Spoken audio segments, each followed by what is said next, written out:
Crimea के bridge को उड़ाने के बाद रूसी राष्ट्रपति पुतिन ने तय कर लिया है कि यूक्रेन को जब तक तोड़ेंगे नहीं तब तक छोड़ेंगे नहीं।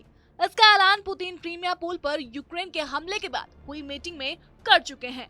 पुतिन ने कहा कि अगर रूसी इलाके पर आतंकवादी हमले करने के प्रयास जारी रखते हैं तो रूस का एक्शन ज्यादा तेज और बड़े पैमाने पर होगा, जो हमारे सामने आने वाले खतरों के मुताबिक होगा।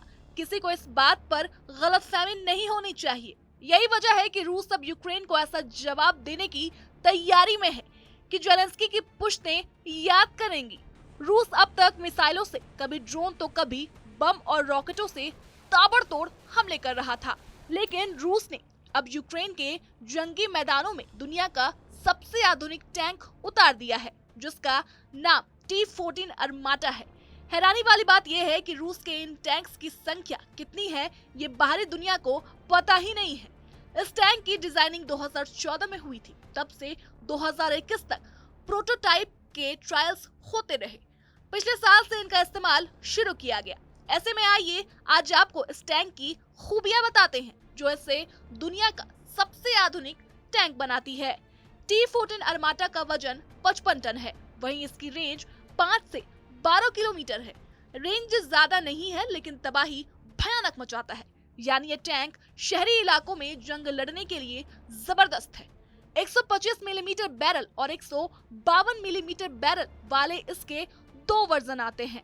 बैरल यानी नली के डायमीटर को मिलीमीटर में नापते हैं। दोनों ही वर्जन में नालियां स्मूथ बोर है, यानी इनके अंदर घुमावदार निशान नहीं बने, जिनसे गोलों को ज्यादा दूर मार करने की क्षमता मिलती है।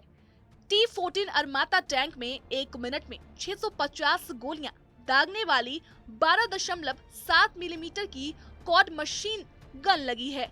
इसकी रेंज 2 किलोमीटर है। उसके अलावा इस टैंक पर 7.62 मिलीमीटर की PKTM मशीन गन भी है। इस मशीन गन में चौकोर बॉक्स ये भी 650 राउंड प्रति मिनट की दर से फायरिंग करती है।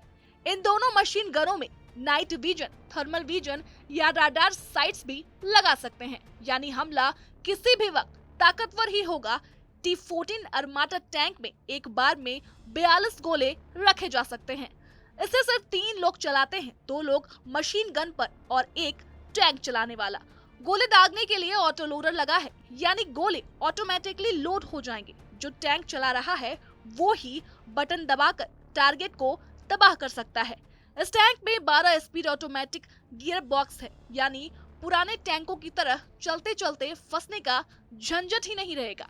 T-14 अरमाटा टैंक की कम से कम रेंज 550 किलोमीटर और अधिकतम स्पीड 80 किलोमीटर प्रति घंटा है। रूस ने ये नहीं बताया कि इसकी अधिकतम रेंज कितनी है। हालांकि इस टैंक के उत्पादन को लेकर शुरुआत में काफी विवाद रहा था, लेकिन अब इसका इस्तेमाल यूक्रेन की जंग में किया जा रहा है। इस टैंक का कवच यानी आर्मर इतना मजबूत बताया जा रहा है कि इस टैंक के कवच पर किसी भी तरफ एक ही जगह पर 2 बार भयानक विस्फोट हो जाए तो भी उस पर असर नहीं पड़ेगा। टैंक के अंदर बैठने वाले तीनों सैनिक एक कवच से घिरे कैप्सूल में बैठते हैं, जिसके अंदर computerised monitor system, radar system, control system, firing system लगे हैं। अगर बाहर किसी तरह का खतरा हो या अंदर बैठे किसी सैनिक से कुछ गलत बटन दब जाए तो टैंक के सुरक्षा सिस्टम बता देते हैं। ये टैंक दुश्मन के आते हुए गोलों, काइनेटिक एनर्जी और टैंडम चार्जेस को पहचान कर अपनी दिशा बदल लेता है। इस टैंक में एंटी टैंक गाइडेड मिसाइल को भी धोखा देने की ताकत है। ऐसा इसके राडार की वजह से है। ये एंटी टैंक गाइडेड मिसाइल को टारगेट लॉक करने ही नहीं देता, इसलिए मिसाइल कंफ्यूज हो जाती है। इसके ऊपर हेलफायर, जैवलिन, स्पाइक, ब्रिमस्टोन जैसे कई ATGM काम नहीं करेंगे। मतलब ये टैंक पूरी तरह से सुरक्षित माना जा रहा है। फिलहाल इस टैंक का उपयोग सिर्फ और सिर्फ रूस कर रहा है।